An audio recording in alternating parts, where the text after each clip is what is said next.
রাজশাহীতে গরমে ক্লান্ত পথচারী ও শ্রমজীবীদের বিনামূল্যে শরবত বিতরণ করেছে জাতীয় নাগরিক পার্টি এনসিপি। তবে শরবত বিতরণের এক পর্যায়ে বৃষ্টি নেমে আসে। রবিবার দুপুর 2টার দিকে নগরীর সাহেববাজার 0 পয়েন্টে এনসিপির শ্রমিক উইংস এ কার্যক্রম আয়োজন করে।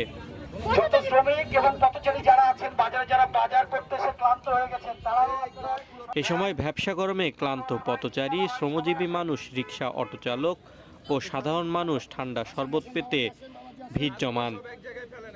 ক্লান্ত হয়ে ঠান্ডা শরবত পেয়ে অনেকে আয়োজকদের ধন্যবাদ জানান।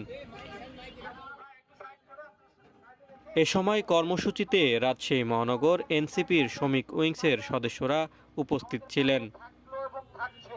তাদের দৃষ্টি আকর্ষণ করছেন সবাই।